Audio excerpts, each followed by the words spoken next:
حضور تجارت میں دیانت اور امانت کے متعلق حضور نے اشارہ فرمائے ہیں. بعض اور مسائل تجارت میں آج کل شامل ہو گئے، خاص طور پہ انٹرنیشنل تجارت میں، جو سود اور سٹے بازی سے تعلق ہے، خاص طور پہ سٹے بازی کہ بعض کمپنیوں کے ایک دم سست پڑ جاتے ہیں، گھٹ جاتے ہیں اور سب کچھ جعلی کام ہوتا ہے.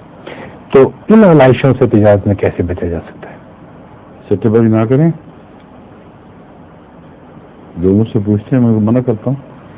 یہ تو واضح جوا ہے.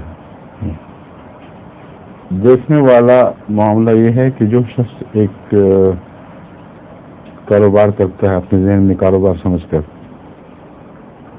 اس کی نیت تجارت کی ہے یا سٹے بازی کی ہے، اور وہ جانتا ہے، سب سے زیادہ وہ جانتا ہے کہ سٹے بازی تجارت نہیں ہے. کیونکہ تجارت میں کموڈیٹیز کا حقیقی ایکسچینج ہونا چاہیے، اور کموڈیٹیز کی ویلیو دنیا میں اپنے طور پر بڑھتی گھٹتی رہتی ہیں. لیکن جو سٹہ بازی ہے، اس میں جو شامل ہونے والے ہیں ان کا اختیار کوئی نہیں ہوا کرتا. انٹرنیشنل ایک مافیا بنا ہوا ہے.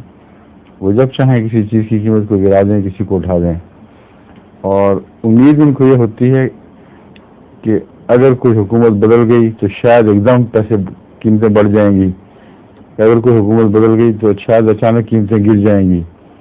امریکہ کا الیکشن ہو رہا ہے اور سٹے بعد اپنی ساری دولت کھول دیتے ہیں. اب اس کا تجارت سے تو کوئی تعلق نہیں. کبھی آپ نے یہ نہیں دیکھا ہوگا کہ امریکہ کا الیکشن ہو رہا ہے اور گندم کا تعداد ڈوب گئے سارے کے سارے. وہ اور وجوہات سے ہوتے ہیں، قدرتی طبی وجوہات سے.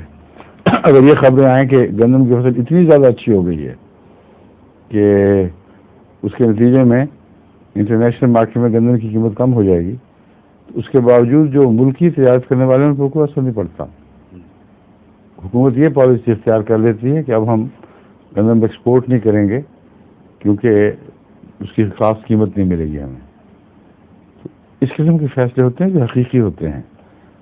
لیکن یہ کہ ملکی تجارت ڈوب جائے، مثلا کاٹن کے کاروبار میں ادارے کو تو اپنی قیمت ملے گی بہرحال، لیکن سٹہ اگر جو ہوتا ہے وہ اس کو غیر یقینی ضرور بنا دیتا ہے.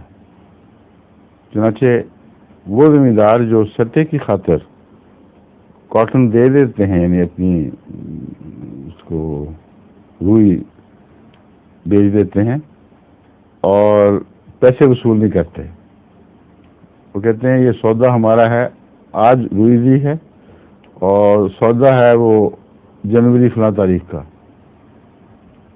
اب اس کا مطلب یہ ہے کہ جنوری میں جو اس کی قیمت ہوگی ہم وہ وصول کریں گے. اور یہ جو تجارت کی قرآن کریم میں تعریف فرمائی ہے کہ حاضر باش لین دین کی چیز ہو، اس سے نکل جاتی ہے بات. تو سٹہ اور جوا صاف پہچانے جاتے ہیں، اس کے لیے کسی بہت باریک نظر کی ضرورت نہیں. جو ان چیزوں میں حصہ لیتا ہے وہ جانتا ہے کہ ہے سٹہ اور حقیقی تجارت مختلف چیز ہے. جو اتنی بڑی گندم خریدتا ہے سٹے میں یا روئی خریدتا ہے، اگر وہ حقیقی تجارت ہو تو اس کو تو بڑے بھاری اس کے لیے اس کی جگہیں بنانی پڑیں گی، بڑے بڑے ویئر ہاؤسز خریدنے پڑیں گے، انتظام کرنا پڑے گا، اس کو سنبھالنا ہوگا. یہ ساری باتیں اس کے ساتھ تعلق رکھیں گی.